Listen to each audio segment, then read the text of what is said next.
Great, so I think we'll go ahead and get started. Thank you all for joining us today, and thank you to our panelists and to the Institute for convening this conversation. We are very fortunate to have a very diverse panel today, from business leaders to policymakers to investors, and so I'm confident that it will lead to a robust discussion which we will all invite you to join.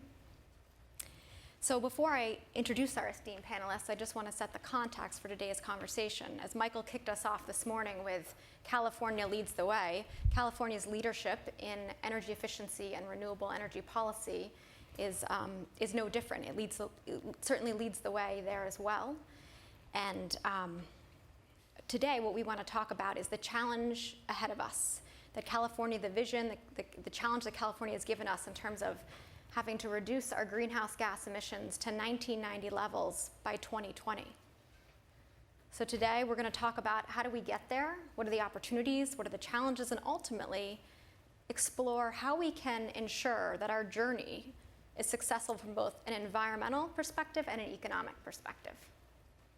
So I just want to say how fortunate I feel to moderate this panel. I've spent the past 10 years on the front lines working with cities and schools developing sustainability programs at Chevron Energy Solutions, which is now Optera, owned by Oaktree Capital. I've seen firsthand how we can put policy into action and we can create very meaningful financial returns for our communities, as well as expose our next generation workforce to the green economy and also advance our economies locally. So I'll start with Dennis. We are very fortunate to have Dennis Ariola here today. Dennis is the president and CEO of SoCalGas.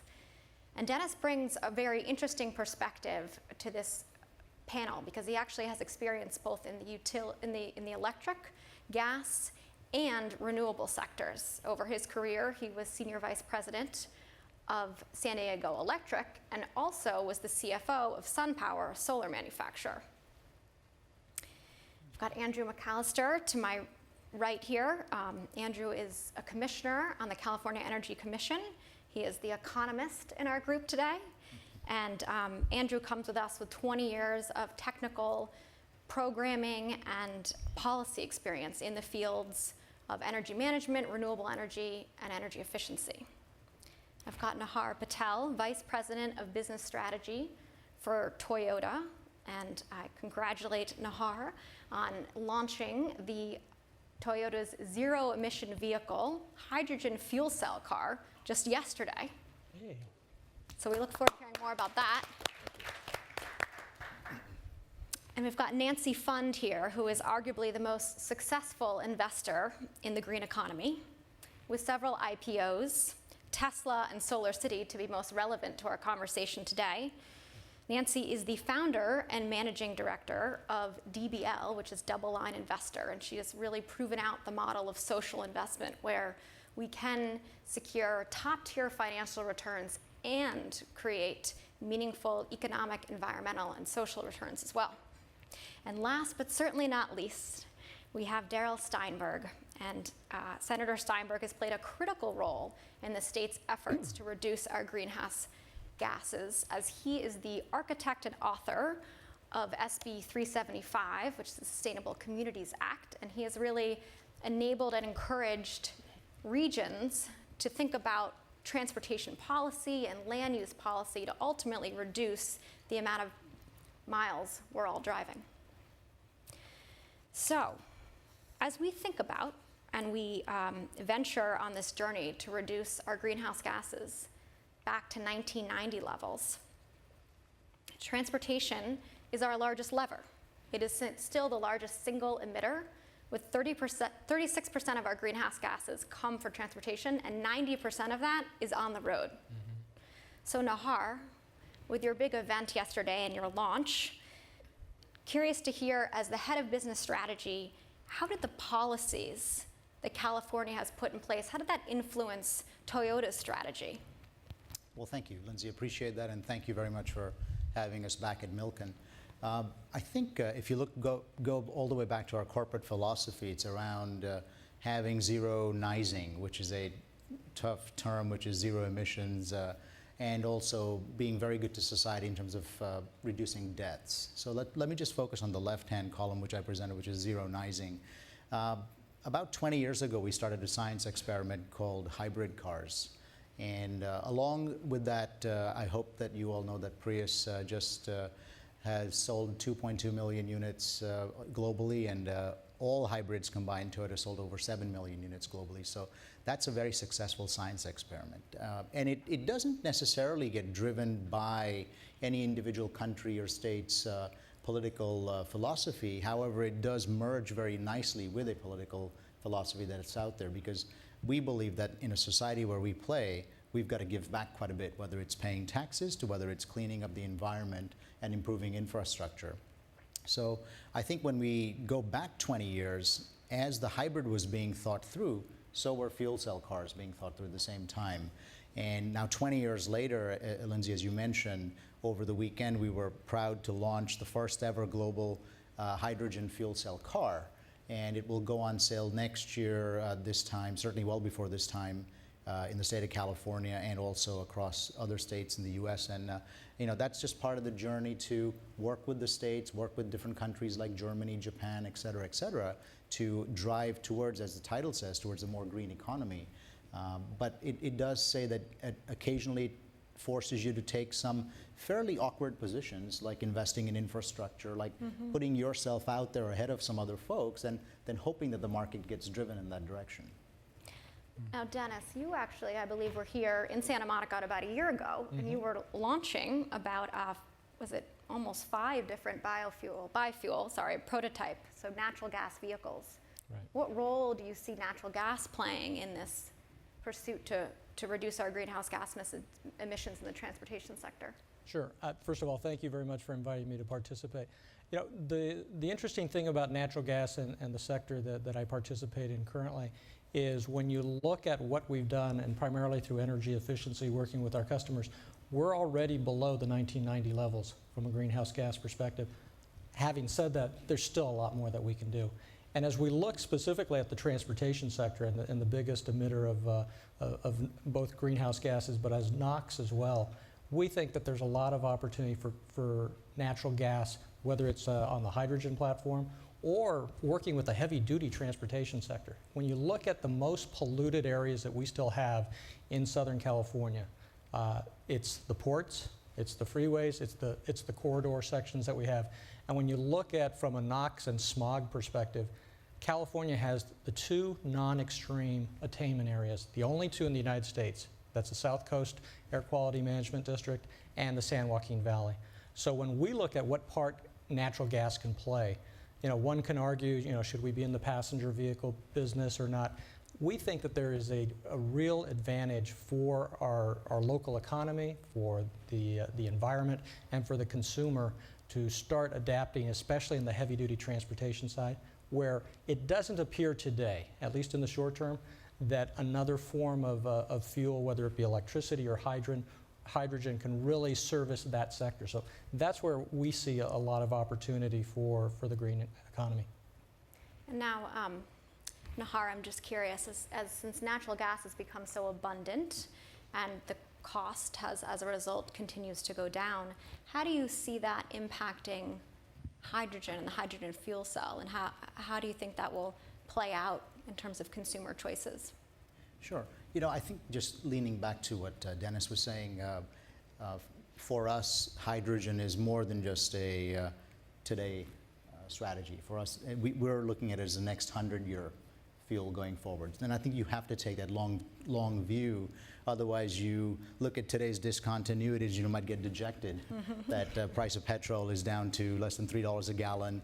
Gee, I shouldn't be investing. No, but actually that forces you to make sure that you do invest, because what quickly swings back down can quickly swing back up again. And so using natural gas as the input source to making hydrogen today, that's really a great way to power our future green economy. And I think if we can then continue investing, through the great work that Nancy and the team are doing in renewable sources of energy, then I think what goes in is green and clean, and what therefore comes out is clean water vapor today from a hydrogen-powered vehicle. And if we can then match all of that up with the right policies, the right dictates, et cetera, you do end up with that long view that could perhaps deliver much more robust futures.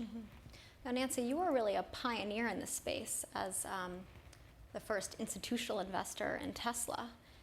Can you share with us a little bit back then what you were thinking when you made that investment? And did you think we would be where we are today with a hydrogen fuel cell car? Sure. Well, thank you, Lindsay, and to the Milken Institute for inviting me, and to all of you for taking the time to talk about California energy and our strengths and future. You know, investing in Tesla back in 2005 or 2006, I can't remember. It was a leap of faith. There was, there really. I mean, there was a model and there was a dream, and there were incredibly talented and visionary people. But that's, everything that happened, happened afterwards, and we know that story pretty well. For us, we double bottom line, DBL. That means we invest. We have two bottom lines: one for social return and one for financial return. And we like to maximize both. And so in terms of the mission aspect of a Tesla investment, obviously we're very concerned about climate change, and we want to unhinge the 21st century transportation market from high carbon and move it to low carbon sources. And so an electric vehicle fit that mission very well. Also, being in California, we have a car culture. We're never going to have the public transportation intensity that other regions do, and so it's super important to get that right, to get cars right. And we kind of thought that EVs could be a kind of a Trojan horse, or a Trojan EV, if you will, in terms of getting people to not just think about it as a car, but this is the way you learn about why climate change is important and how it can be really cool to solve it. And we have this notion there's no sacrifice, green without sacrifice. You don't have to sacrifice performance or style or availability of charge, the superior range that the Tesla cars have. And so this is a very dominant theme in successful investing today. So it hit all of those mission and kind of thematic variables. And then on the financial side, obviously, it's a huge market ripe for disruption. The talent of the team and the battery cell packaging and just the depth of the technology there, we saw a lot of risks, but we also saw that if anyone was going to do it, it would be this team. And so, we've just helped, in the early days, helped the company on a lot of different fronts, but really the main driver in terms of the batteries and the availability to scale that and drive costs down, and yet start with a high-priced car so that you can develop the revenues to fund your future growth. That's a pretty well-proven technique in venture-backed companies. So while there was a lot new about Tesla, it had some of those characteristics that we look for in successful venture investing. And of course, the rest is history. And are you seeing anything else out there on the horizon? I would be surprised if we made another electric vehicle investment after Tesla, but certainly there are a lot of storage-related technologies that derive from Tesla, and the Gigafactory, of course, will enable battery storage to go far beyond just transportation. And then there's infrastructure plays, there's fleets, there are ways to commercialial alternative fueled vehicles by aggregating and going after specific segments like buses and such. Mm-hmm. So there's no shortage of things to invest in the future. For us, our focus is on the battery storage, because that solves so many problems, not just in transportation, but turns rooftop solar into smart solar when you couple it with storage and help the grid. Now, Daryl, you play a critical role in this space, but from a different perspective. So do you mind sharing a little bit about your vision in terms of the role that regional planning can play to reduce our vehicles traveled, and how do you think it's going in implementation? Again, thank you for having me as well. It's an honor to be here. Regional planning has been talked about for many, many decades, and it's had a number of different sort of popularized titles: smart growth, jobs, housing, balance. Fundamentally, it has not made an impact before the passage of SB 375 because of our arcane systems and levels of governance in California, where you have 477 cities, 58 counties, a state, and a resources board within the jurisdiction of the state. And so the idea of translating good public policy around getting people out of their cars, because alternative vehicles are crucial, of course, but you'll presume that at least over the near to medium term, that we're going to still have people driving in single occupancy vehicles and polluting the air, depending upon what kind of vehicle they're driving. And so regional planning and reducing so-called vehicle miles traveled is crucial. When the legislature passed AB 32 in 2006, it finally provided an umbrella and a reason to do what hadn't been done in decades, and that is to bring together the issues of climate change, land use planning, and transportation funding. And thus was born SB 375. It wasn't that easy, but over a 2-year period, we passed this law that brought together the environmental community, the development community, cities and counties, affordable housing advocates. And the law is complicated, but it says that going forward, if you're a region that puts together a land use plan that builds housing closer together with business, closer together with where people shop, and get people out of their cars, you're going to have a leg up when it comes to major transportation funding in the decades ahead. It was very controversial because it was seen as, socialized planning in some quarters. But it's been amazing because once the law passed and Governor Schwarzenegger signed the bill, it's been embraced by virtually all of the regions throughout the state, and it has begun to change the paradigm around planning and transportation and land use planning in California. Now there's competition to see whose plan can create the most social change in terms of contributing to the climate change challenge. Long way to go, and many challenges, including the fact that there still is not enough money, although we took a big step this past year, which we can talk about later, to help subsidize and fund the infrastructure investments to be able to allow cities and counties and regions to realize these plans. Thank you. So, Andrew, the CEC has been tasked with developing and deploying alternative technologies and also the infrastructure that it requires. So right here, we've got about 4 different fuel sources, from hydrogen to natural gas to electric to sort of human fuel, if you will. How do you see that playing out? Well, let's see. So we're talking about the transportation sector. Maybe we could just highlight graphic number 2 here, just to get back up a little bit and see how that fits into the overall pie. So you said 37, I've got 38, but our greenhouse gas emissions, 38% roughly are, at least in 2011, were transportation-based. A lot of other sectors in there: buildings, industry, agriculture, buildings, natural gas, and electricity, the emissions from our electric system.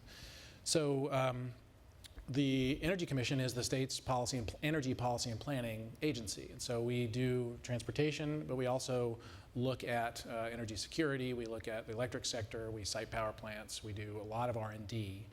And specifically in transportation, we do the forecasting for all types of fuels. Traditionally, that's mostly been liquid fuels, but now we're doing alternative transportation forecasts. Obviously, in those out years, it's really hard to say how it's going to play out. So that is why, through our AB 118 program, which essentially funds a whole suite of various transportation technologies, we've endeavored not to pick winners, but to sort of allocate in a way that makes sense and is a stakeholder-driven process that involves all of the different actors and technologies. So that includes hydrogen, it includes electrification, or battery electric. It includes biofuels, and anything and all types of transportation, right? Drayage at the ports and single family vehicles, et cetera.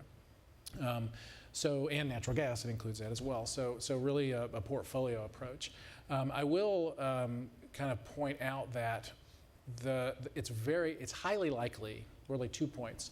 On the transportation front, it is highly likely that if we're going to meet our long-term goals, now you've talked about 2020, but we actually have, they're not statutory, at least not yet. Our longer-term goals for 2030 and then 2050 are radically more aggressive than just getting back to 1990 levels. They're actually getting 80% below 1990 levels, which is about 85% overall below where we are today, in fact.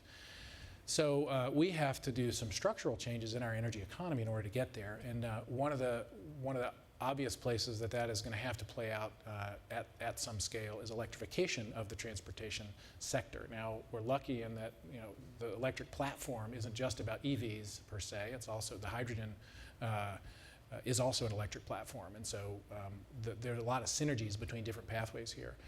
But I want to go to let's see. I want to just show slide 4, I guess, would be helpful. So I'm sorry this is a little complicated, but basically there's 2011 where we have our baseline data from a particular report that I'm using here from LBL, from Berkeley Labs. If basically business as usual takes place, you basically see our overall gigawatt hours. This is electric demand. Our gigawatt hours in electricity just go straight up. They go up with demographics and growth. So we would be consuming quite a bit more electricity in 2050 with a business as usual kind of scenario. But if we're going to meet our carbon reduction goals for 2050, if we're going to comply with that 80% below 1990 levels, there's a whole new, if you look where the line goes down to where that black line goes across, everything above that black line, that horizontal black line on the right, everything above that is new electric demand. And the biggest chunk of that is transportation electrification. So this is one scenario, but I think it's reasonable people can agree this is a fairly likely scenario, something like this in any case. So we're going to have a whole lot of electrified transportation out there. And the way the second point that I want to make is the electrification of transportation means that our electric grid and our transportation systems are now going to largely overlap, or in much greater measure than they do today. And that, in a way, could be it could be one of our saving graces here, because we're going to have also a highly renewable electric generation system. And solar and wind are going to need some place to go in the middle of the night or in the middle of the day when we have excess renewables. We're going to need to put that somewhere. We don't want to have to curtail all those systems and turn them down. We want to be able to use that energy for something. So we could put it into batteries. We could actively charge batteries that are at something less than a full state of charge, or we could generate hydrogen with them and put them into the hydrogen system and use them in fuel cells. Those are two examples. Lots of things we could do to store that energy, which is going to be essential. That's a new set of infrastructure investments that we have to make in this state. So in order to kind of get it right for the long term, so that we have a robust, reliable, diverse portfolio of energy resources that provide reliable electricity and transportation services, we're going to have to make those major investments in that newly defined sort of distributed and storage-rich system. And how close would you say now that we are to electrification? I mean, how? We actually have goals. 2020, the governor has a fairly audacious goal, but we may actually hit it, of getting 1 million electric vehicles on the road by 2020, 1.5 by 2025. There's a lot of traction out there for EVs, and it's really fantastic to see. And it's spawning all sorts of innovation, and Nancy mentioned some of the ways it's doing that. So that's, I'm optimistic that the technologies, I think the technologies are there. We obviously fund a lot of it at the Energy Commission. We fund basic research on all of these issues, and also try to work through the equally, if not more critical part, which is the commercialization work. In the other panels today, there's been a lot of discussion about public-private partnerships and how we work together to kind of get these technologies implemented, financed, into scale. So we really do take that approach that early R&D is important, but getting up the innovation curve, getting over the valley of death, those are also very, very necessary to get the technologies into the right hands and at scale. And so I think we're on the front end of that curve, but there are a lot of positive signals out there. Now, Dennis, you brought up a point about air quality. And one of the challenges I think we have is where we bring these solutions to market and to see how we can get them to where the areas that need them most. And Nancy, I was just wondering, since you are incredible at finding opportunities that also provide social impact, any ideas on how we could make these options available to the consumers in areas that have the lowest air quality, which tend to also be lower socioeconomic levels? Well, I think we're seeing that in California, not so much on the vehicle side is coming, but the costs have to continue to come down for that to migrate into, say, Central Valley. But the big winner there is the California Solar Initiative, which is, has been one of the most successful policies anywhere and has made California the leader in ahead of its goals in terms of deployment. And I think what we see is, this combined with other solid policies like net metering and the RPS are allowing areas of high pollution and also low income neighborhoods in our state to benefit from the transition to a clean energy source. I know that, for example, and also a huge source of employment. Solar City just opened an operations center in both Modesto and Merced. NRG, big energy company, just opened an office in Merced and is hiring just from the get-go 50 people. So there's a lot of sun in the Central Valley, obviously, and as the costs are coming down so dramatically, every player has their sights on that sector, and that's a win not only for those companies, but especially for the residents there, because it's a way to transition away from dirty sources to clean, affordable, reliable solar power. Now, the rapid deployment, and thanks to your leadership in Solar City on that, the rapid deployment of solar has also, of course, posed a challenge to utilities. So what are you doing as a board member of Solar City to ensure that can continue to, that solar can continue to be deployed and work for the utilities? Sure, it's very important.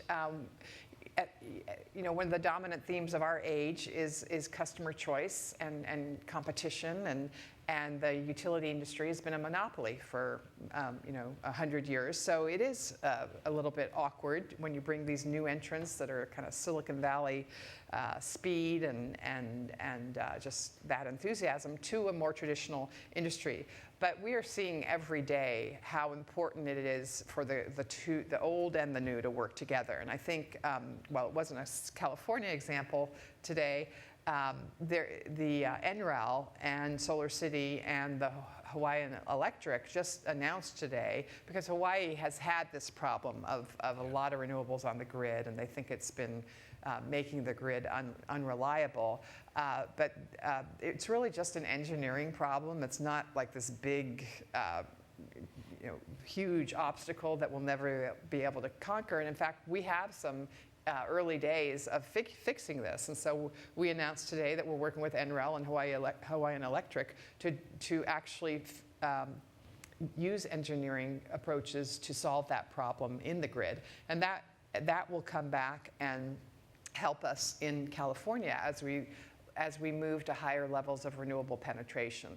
And that offers a win-win, because the utilities are really good at that grid management, and the solar companies are really good at very low cost deployment and adoption and measuring and tracking.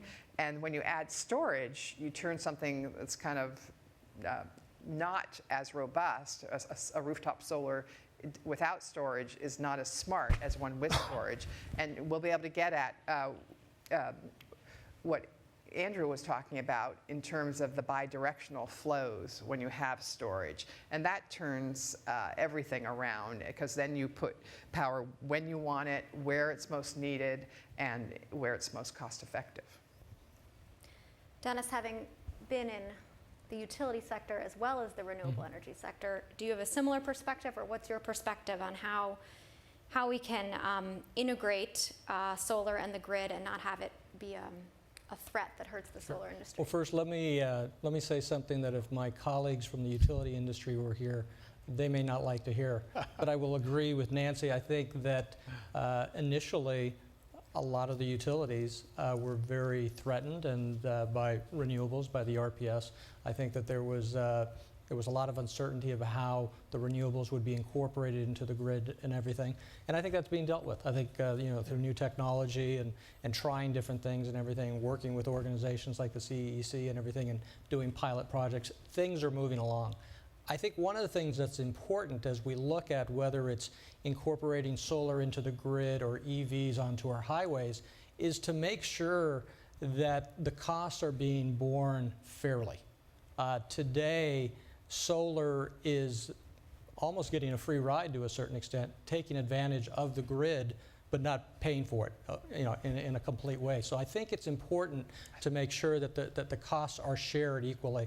I think of the grid eventually as an insurance product. And if people want access to that insurance, they probably should pay a premium.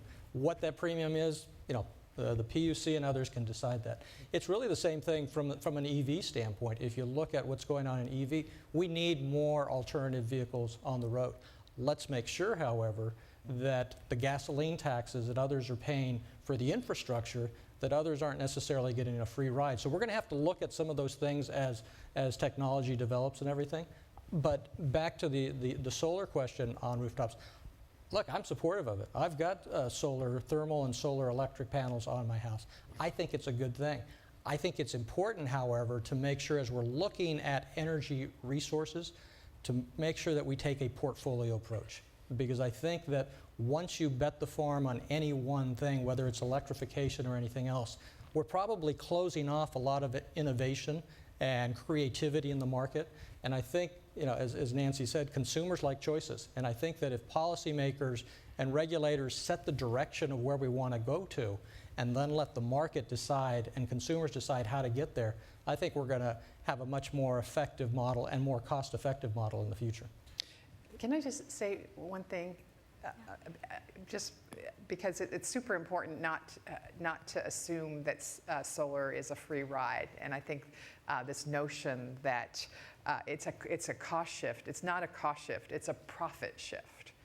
Anytime a user does energy conservation or energy efficiency or self-generation through rooftop solar, it does affect the profits of the utility. But that's very different than saying it's a free ride. And it just behooves us to have a new compact between utilities and solar. And the studies actually show increasingly, including one that was commissioned by the CPUC, that rooftop solar and net metering do not differ.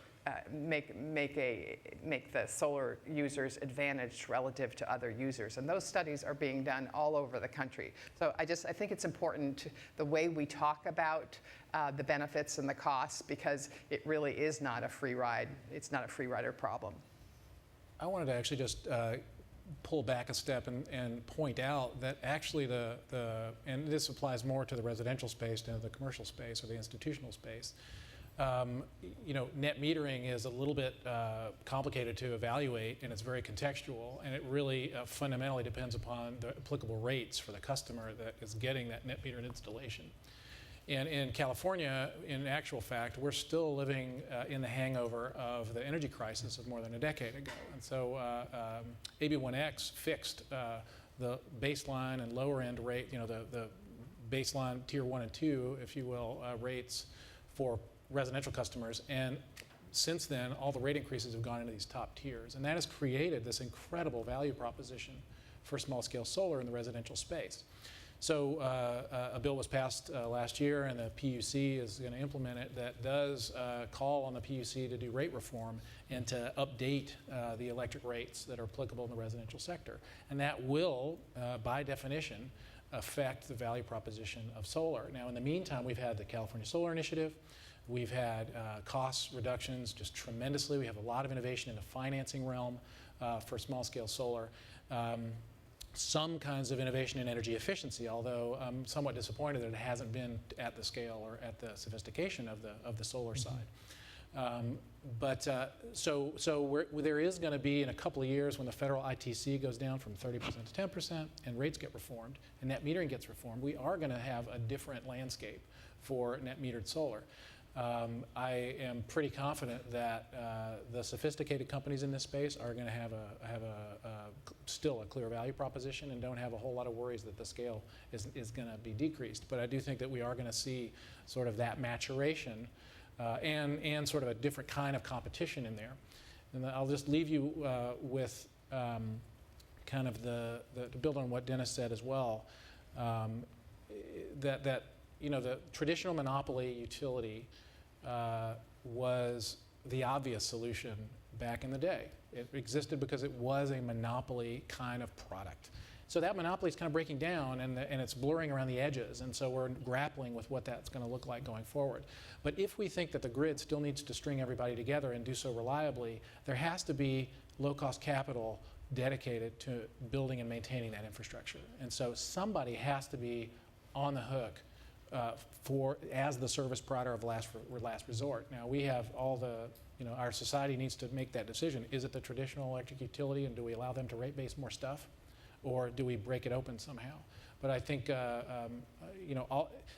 all the different pieces of this highly capital intensive infrastructure have to be made whole or kept. There have to be business propositions that enable them to subsist.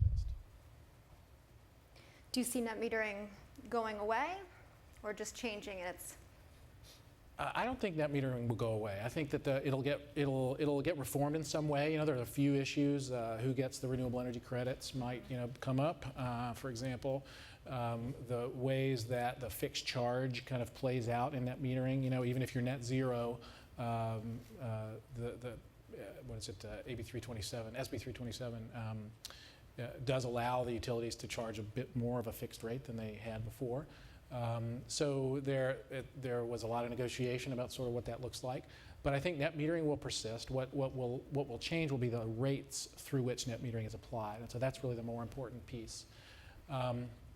And we have places like LA that have a highly successful feed-in tariff that's going to create some competition for net metering, particularly for larger systems. So I think there are a bunch of different models. There's community solar that I think are going to all be able to thrive in one way or another in the different sectors within this this future electric grid.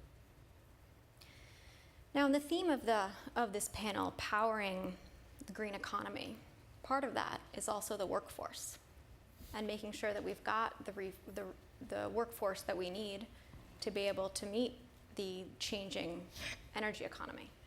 So, Daryl, I know that you are passionate about education, and I was wondering if you could share how you think we can make sure that we have the right workforce and that we've got the skills that we need, and how do we create those pathways? Thank you. I mean, one of the exciting things about California in 2014 is that we're no longer just holding on like we were 6 or 7 years ago. My job in my first couple of years as leader was to make sure that things were not any worse than they otherwise could have been, right? It's not a inspiring bumper sticker. It could have been worse, but that was the truth. We're in a different era now, where we not only have the opportunity to build, but we have the opportunity to join seemingly siloed and disparate issue areas in a way that creates bigger, larger coalitions and more progress. And certainly I see that with the emerging green economy and public education. For we've got a skills gap in California. We have a dropout rate in high school that is still too high. We have too many employers rightfully complaining that our education system is not producing the people with the requisite skills to be able to succeed in their industry. In Southern California, nearly 50% of the workforce has a high school education and nothing more. And my belief is that we have an opportunity to fundamentally look at pedagogy and curriculum in public education, specifically in high school, to merge rigor and relevance so that there are more career pathways for young people. And the leading area of career pathway, in my view, is educating and training young people for the green economy and the green workforce, from engineers to distributors of solar panels and installers of solar panels and everything in between. We've invested as a state now over the last 2 years $500 million in the establishment of a Career Pathways Trust Fund, where we are bringing together high schools, public educators, entrepreneurs, including the solar industry itself, since we've been talking a lot about that, and regional governments to develop these pathways for young people. There is no reason why the high school, community college, and college experience can't be both academically rigorous so that we're not lowering standards, but at the same time much more career-based so that we're actually inspiring young people towards careers that they have an interest in and better preparing them. That $500 million is a down payment on a workforce development system that moves upstream. We spend billions of dollars in this country on workforce development where we remediate failure. The idea of pathways is to begin preparing young people for careers as early as 14, 15, and 16, and adapting and developing multiple ways to teach core academic courses related to any particular growth sector in the economy, and first and foremost, this growth sector that we're talking about. Do you ever envision an actual green economy degree so that people have a diversity of skill sets as opposed to a narrow technical route? I do. Among the partnership, what we call partnership academies that are now being seeded in California high schools, a number of them are green academies where students are learning their science around the protons and neutrons and electrons around alternative energy, and they're learning the science, and their history course is about the history of energy in the country and in the world. And yes, I could see our public university system offering degrees that are broad enough so that it doesn't pigeonhole students, but specific around going to work in this industry and in related industries. There's, look at, to digress just for a moment, what went on today in San Francisco with the UC Regents approving a 5% tuition increase. Very controversial, and I disagree with it. But Governor Brown, I think, is asking the right question, which is, what are you doing, University of California? And he's asking the same question of the CSU system, the community college system, and our K-12 system. What are you doing to adapt your system to better align with the modern economy? Because too many young people are getting bachelor's degrees out of the University of California and are not prepared or qualified for the modern workforce. There's a lot to do in this area. Hey, Lindsay, I'd like to jump in on that Yeah, just please. real quick if I could. Whether we like to admit it or not, the baby boomers are getting older. And as you look across the country, and I know specifically within my industry, probably 50% of our 8,300 employees over the next 5 to 7 years are eligible for retirement. Whether they will or not is a different story, but we have to prepare for it. And I think for quite a while, corporate America complained and pointed at public education and said, you're the problem, you're the problem. And I think just recently, in the last decade, you've seen corporate America say, you know what, we have responsibilities too, not just from a civic perspective, but from a shareholder perspective. And I think you're seeing a lot more partnerships and collaboration now than there used to be. I mean, I'm proud to serve on the board of the United Way of Greater Los Angeles, and we're a big sponsor working with the LA Unified School District of linked learning, where we're doing exactly things that the senator mentioned, where we're working with kids earlier through volunteers at the school from our company to say, look, this is how you use math. This is the type of job you can get. This is how you use science. This is how you use English. And there's a high degree of success that once kids can visualize and align themselves with what the end state is, their education is for, they're going to be more successful. They're going to go on to college. They're probably going to get the graduate degrees. So I think it's going to take more collaboration and partnership from the public and the private sector, because at the end of the day, we're looking, from an employer standpoint, we're looking for qualified and ready employees. And if we're not getting them, then we've got to get involved as well. And it's starting to happen more.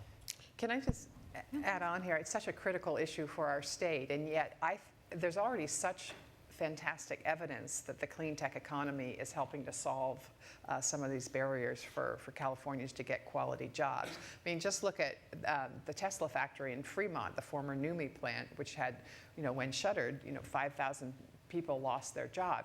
Tesla has over 6,000 employees today. They're not all in California, but a lot of people are working in that plant, and we now are the largest, the largest auto plant west of the Mississippi. I mean, we have reestablished California as, the 21st century leader in 21st century cars, and those are quality jobs for folks, some of whom don't have huge levels of education.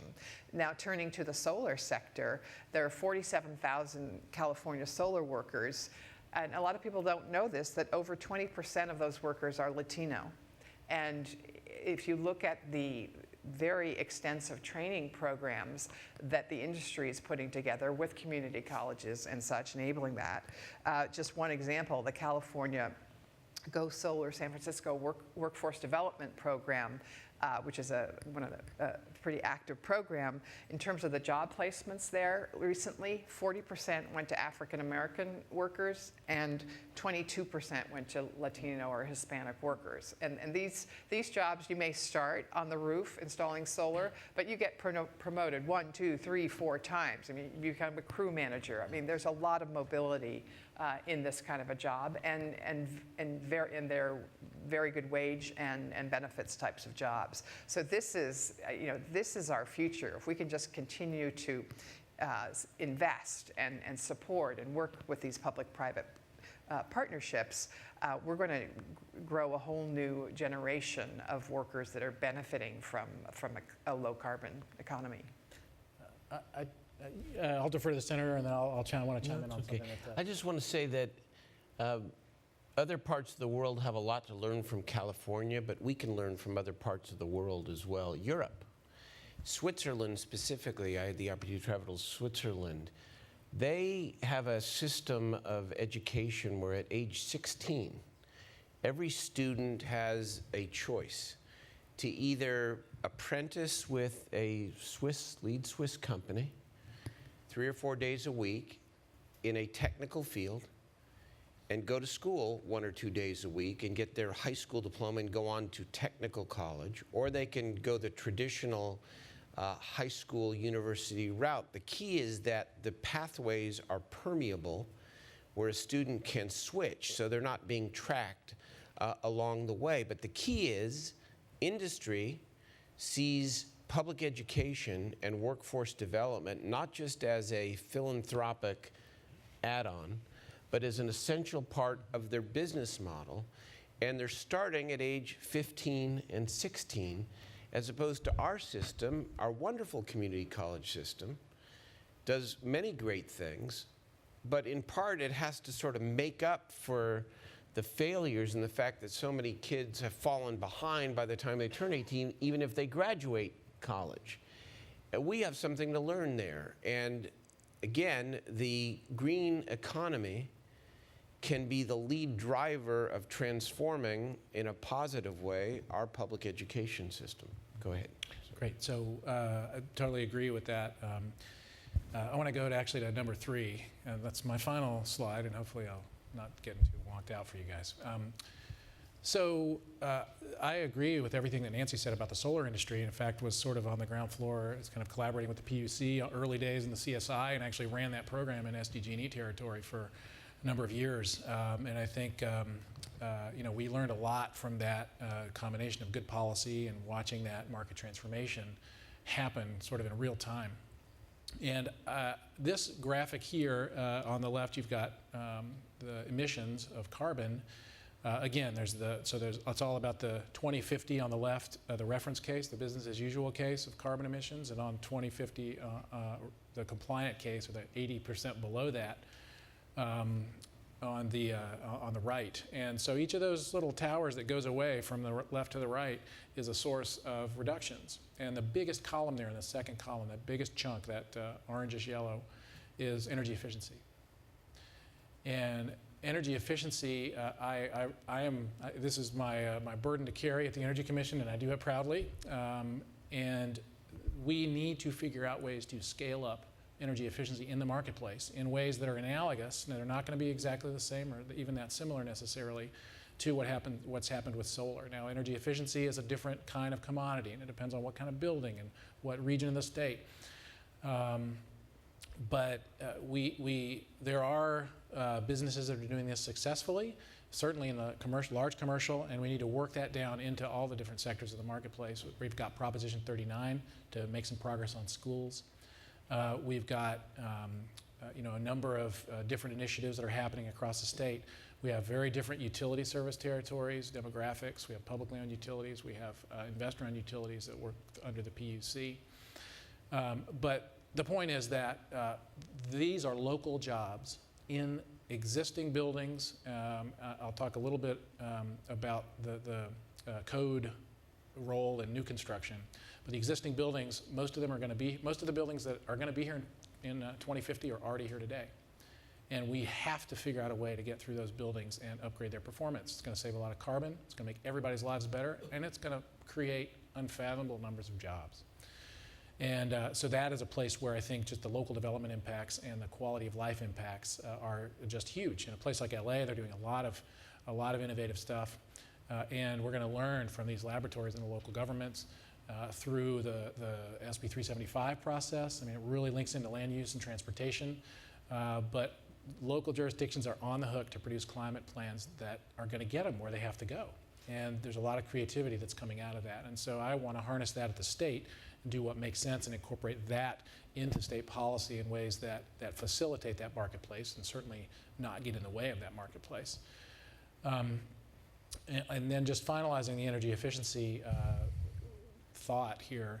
So the Energy Commission, one of the main things we've done through the years is building efficiency standards for new construction and large alterations, and appliance efficiency standards, Title 24, Title 20. Those are the two big things in the energy efficiency realm that the Energy Commission has historically done. And we are going to have all new residential construction be zero net energy by 2020, non-residential by 2030. So that necessarily means that we have aggressive energy efficiency and we have self-generation going on. And we're getting there. We're making big strides in the 2013 update. We made big strides. We're in the middle of the 2016 Energy Efficiency Building Code update. That's going to get us most of the way there on the efficiency side. And then for the 2019 update, which will be January 1st, 2020, we have some other issues and cleanup to do to get us there on the generation side of that puzzle. But that is something that California is being looked at all over the world. The world is looking at California to say, okay, they've got this audacious goal. It's mobilizing creative people to try to figure out how to do it. And it's a very exciting moment. And there's going to be spillovers into the existing buildings, I think. So I'm very excited about trying to kind of keep tabs on what's going on and help the marketplace succeed. So I couldn't agree with you more about the need to prioritize energy efficiency. And it is such a key part of the equation. And we work taking those climate action plans off the shelf and dusting them off and putting them into action. And it is amazing the effort that it takes to motivate around efficiency rather than everybody can see and touch solar. And so it's a perfect segue to my last question before I welcome the audience to join us. And that is, if there was one policy that you were able to change to help us get to where we need to go in the most effective way, and I'll start with you. Great. What would that You're not going to go right to left? I want to hear what you say. Yeah, there you go. What would that policy be? I'm going to do a 1A and a 1B. So it's one answer, but it's got two parts. That's fair. I think information is really it's the currency that's going to drive this marketplace. And the kind of big idea, there's some jurisdictions, including LA, that are moving in this direction. There's a few cities in the country that have done it already, is building benchmarking. If we had comprehensive benchmarking with accepted tools, so that, and it could be start with commercial above 30,000 square feet or 50,000 square feet, but moving down the marketplace. If we had that systematically across all the buildings in the state, then, and certainly if we found a way to disclose certain metrics about those buildings, so that, like they've done in New York City, there was some public information about the performance qualities of each given building, then the marketplace would know exactly what it needed to do. And they would be able to, I have no doubt at all that creative minds, including yours and many others, would be able to figure out for each building, come up with some low-cost acquisition, sales models, get out there, technology packages, and send the white trucks out and do cost-effective, quality projects that would save the customer piles of money from day one. But we don't have that landscape where we have this systematic information about our built environment. Carfax, you can put the VIN number in any car and you've got its whole history, right? We've got the smog check program. It's a mandatory program. Everybody has to do it. We all accept that we have to do that. But yet our biggest asset that we all touch is our building, our home, our business. And yet we don't have any analog to that kind of a resource. So if there were a big, bold policy, I guess my part two is sort of all the other kinds of data that we might need. But that's really the information about our built environment and our energy performance of our buildings. That would be number one. Dennis, what about you? Yeah, I don't think there's one policy I'd pick on. What I'd say is really it's more a philosophy or ideology of California has always been a pioneer and a leader in a lot of different things, and it is, again, in clean energy. And I think most people support it. The ideological change that I would propose is let's pick from a regulatory and from a policy perspective the direction where we want to be, but let the market and let consumers drive it. Give them choices, technology, innovation, creativity will come in, and it'll also help make it affordable in the long term. I agree. I'm not sure if this is necessarily policy or not, but I think picking up on the subject of education, I've got a couple of things to say. One, on education, I think if we can, picking up on what was said earlier, look at some of these international and environments which do end up giving students at a younger age more flourishing skill sets that even in their very tiny microcosm countries help them deliver far greater value adds back to their economy. And I think if you could just maybe replicate some portion of that through the junior schooling system, the high school system, et cetera, out here, I think if there's any policies that help us migrate to a benchmark that was mentioned about Switzerland or Germany or something that make that education process easier, where companies will look at that investment in a far better manner to then replicate that global success at a local area. I think that policy smoothing out would certainly help us redefine a better workforce, a smarter workforce, and it doesn't necessarily have to be just for energy and green. I mean, it's beyond that arena, manufacturing processes, et cetera, et cetera. So I think if there's, and I'm not sure if it's necessarily policy, but whatever that word is, could help us accelerate the path. But I do think if we were thinking about really the longer term, and I know these charts and slides have fairly aggressive and bold gestures on them, but one really long-term view is if cars, particularly looking at transportation, and are very energy efficient but full of electronic gadgetry, and if they start communicating with each other, with vehicle to vehicle to infrastructure, and then we think about smart cities and smart vehicles all targeting an environment where you save pollution, save congestion, save time, and time is money, et cetera, whatever that next phase is that accelerates the path towards that connected city, connected vehicle, connected environment, I think is going to require a lot of, conversation, a lot of approaches to look and see what can we improve so we can get to that level faster. So by 2025, maybe we're talking beyond just BART expansion, or in the Texas area, DART expansion, but we're really talking about doing things that Europe is doing, that many other, look at Singapore, or even in a small tiny area in London is doing, which significantly improves lives and does offer, as was mentioned earlier, far greater choice of the consumer, which is also good for the environment and good for the consumer. So that's something that really we're very interested in working with and driving if necessary. Thank you. Nancy? Well, I think we really do have to address this transition from a monopoly-based electricity structure to one that is that balances the needs of utilities and really adapts to reflect a technological change and the price curve that implies, and B, the growing consumer need and demand for choice and competition. And so I think that one way to do that would be perhaps to adopt a performance-based rate making that really aligns the interests of utilities with ratepayers and rewards utilities for efficiency and for energy services, and doesn't reward them for traditional investments in physical assets. And just that will bring more laser focus on performance, and it will make for a much more transparent industry, which is happening in every single other industry we're involved in, and so it needs to happen here. And I just think this would be a way to align these trends and priorities, rather than have the monopoly help continue to interfere and not optimize this innovation. And I think if we did this, we'd kind of get the trifecta. We'd have cleaner energy. We'd have cheap energy, both by innovation, driving down the cost, but also through competition.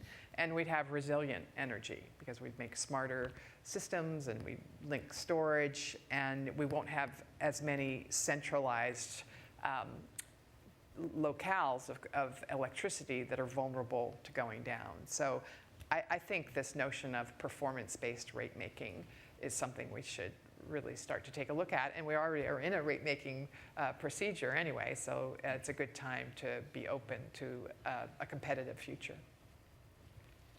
I would say clarify government's appropriate role in this sector with 3 principles. Number 1, state government should set the standard and the goal. AB 32 being a perfect example, reduce GHG emissions to 1990 levels by 2020. RPS, Regional Portfolios, Renewable Portfolio Standard, 33%. So set the standard. Number 2, provide predictability both in your regulatory process, but also in a steady stream of investment. And what do I mean by that? I think one of the landmark things we did this year was to take this ever-increasing amount of cap and trade funding that, when fuels come under the cap, will rise to between $3 and $5 billion a year, and say we are going to make at least semi-permanent sources of funding decisions for that money. And particularly to use the public sector to invest in clean public infrastructure, whether it's transit, commuter rail, intercity rail, yes, high-speed rail, and sustainable communities, which is trying to bring the resources necessary to make the SB 375 law work. Provide consistent, and by the way, what I just described is 60% for the cap and trade funding going forward. The other 40% are opportunities for the private sector to innovate and partner with state government to move forward the newest technology or the newest innovation. So provide predictable, consistent funding streams where to avoid the phenomena of every year there being a lot of money with no criteria and arbitrary decisions being made about how to spend that money. And the third thing for government is then to get out of the way. And really, and to not mess it up. I think government plays a key role to set the standard, stable funding and a stable regulatory environment, and then get out of the way. Great. Well, And thank then you. all will be perfect. I want to give the audience a chance. So we've got a question in the back there. Yes, good afternoon. I'm enjoying the conversation a lot about the built environment, the infrastructure, and the improvements. I've got an apartment which allows all the heat to escape through the roof where there's no insulation, so bring it on. I'm also a car geek, and I'm really interested in talking to Nihar and hearing your perspective about market conditions that are necessary to help bring hydrogen fueling to scale. And also related to that would be how's Toyota dealing with the chicken and the egg issue of needing to have enough cars to drive demand for, increasing the presence of hydrogen fueling stations. At the same time, those are very expensive. We seem to have an early adopter tension going on, and I wonder what your thoughts might be about those couple of things. Well, thank you for your question. Sounds like you were part of the Toyota board and questions we got asked as we were trying to be audacious enough to invest in infrastructure. So I think you've got to sort of do a little bit of what was mentioned earlier. You've got to work with the local governments and tease out the consistent set of funds, which we did. And the state of California particularly has $20 million of funding available over the next 10 years to help with the hydrogen highway, for no better choice of words. But that wasn't enough in our minds. We thought that something else was necessary to sort of kick that process off. We created a little internal venture fund. It was only meant for hydrogen infrastructure, got that approved by our board, and found an integrator who was going to actually do all the job, and then went to the state and said, hey, as you're doing this PON, as you're doing your bidding process, we feel that we should be a bit more bullish. We have aggressive notion to bring vehicles out over here, and we worked with all the variety of folks up there in Sacramento. And the state went very bullish. They put out $50 million, and we kicked in a little bit of a convertible loan with the First Element Fuel. And I think that's led to almost 30 stations being offered this go around, and we got about 19 of them.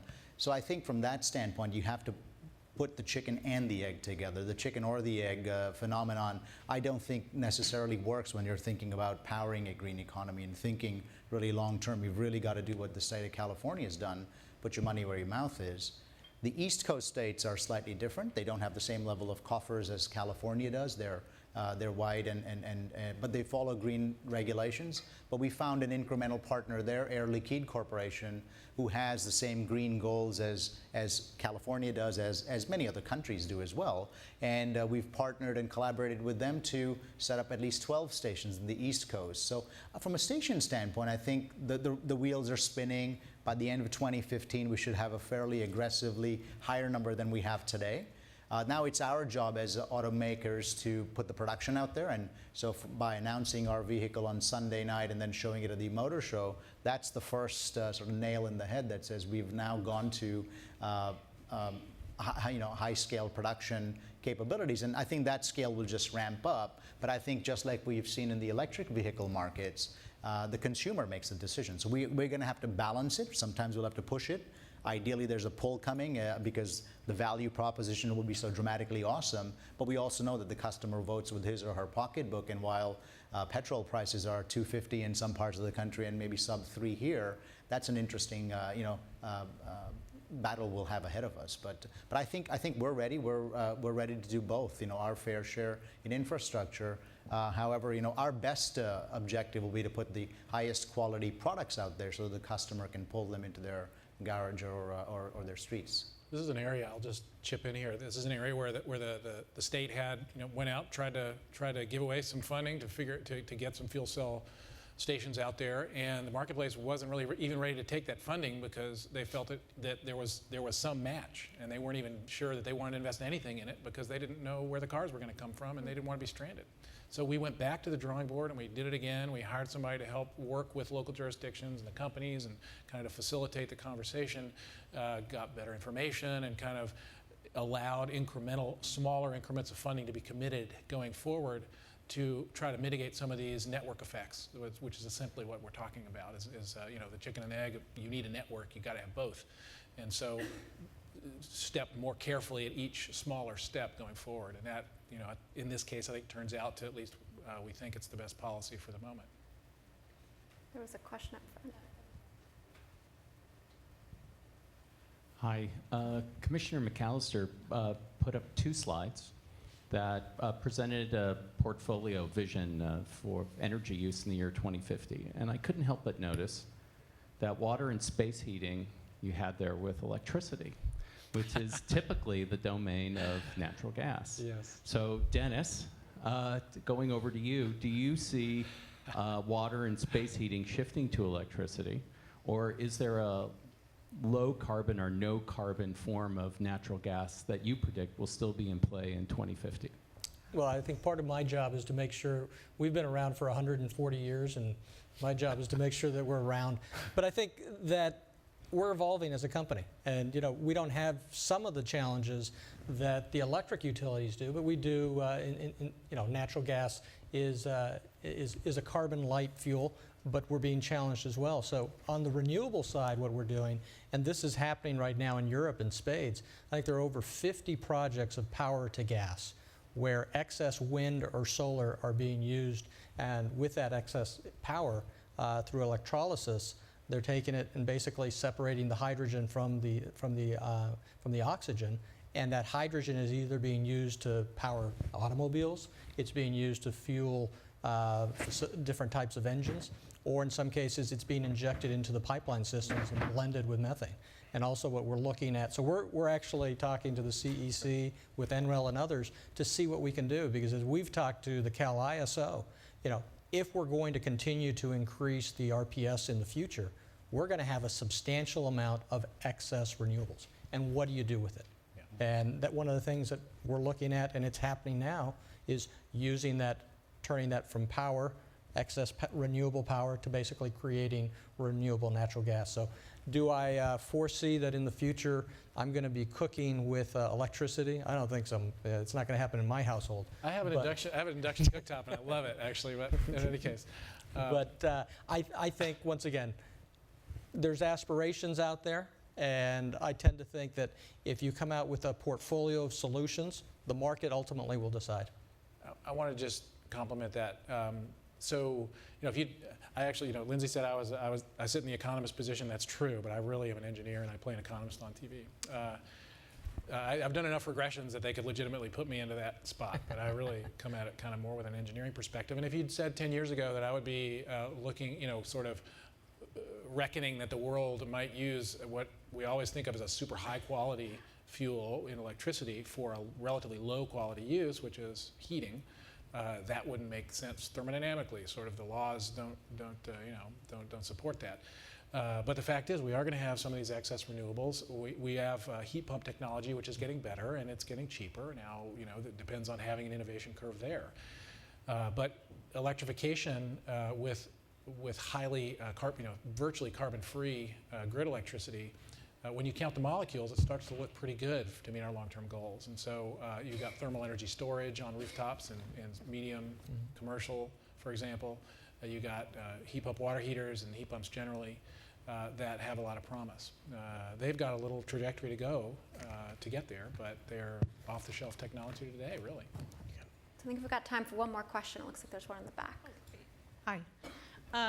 I have a quick comment and then a question. I wanted to thank Commissioner McAllister for his comment about building benchmarking, because it is really an undervalued asset right now. And we have a motion in Los Angeles at the Los Angeles City Council that it's winding its way towards the full council that will direct the city to look at a citywide benchmarking ordinance. So for those of us who live down here, please make sure that you talk to your council members. But separately, I also appreciate the comment that Ms. Fund made about the profit shift with regard to solar. And I guess I would say that there doesn't have to be a profit shift if the utilities invest in solar, right? They make the money, right? Absolutely, and we had in the early days, PG&E was one of the first utilities in the country to invest in the tax equity funds that allowed the solar lease, which is how solar has grown in California over the past 6 years. So you've had leadership, and I think we need to find ways for utilities to do more of that. They obviously have, many of them, very strong balance sheets, and this is a very appropriate way for them to be on the right side instead of being, seeing that profit shift go against them. Right, and that was my question. How do we get them to do more? So. Well, I think it's happening. I think there's been maturation in the solar industry. I mean, a lot of the folks that started came from an entrepreneurial mindset and didn't really understand what utilities were all about. And a few years later, now they understand and they want to. I mean, there's no point in fighting one another for year after year. And so now that some of the issues are on the table, I have sensed, even over the past year or so many more collaborative convenings and conferences where people are trying to get to know one another and work together. So I'm optimistic. You can't expect it to happen immediately. Innovation's messy, and it's doubly messy when you're innovating in a historically monopolistic industry. One thing, just to be clear, Nancy's right. Companies, whether it's utilities or others, if they have tax equity, they can be investing directly in these projects. But from a regulatory standpoint today, electric utilities can't own new generation. Right. So that's an issue. Yeah, but they can use their balance sheets. Okay. Well, thank you very much. Thank you for joining us this afternoon, and thank you to the panelists. Very good. See you again. Great, we'll talk later.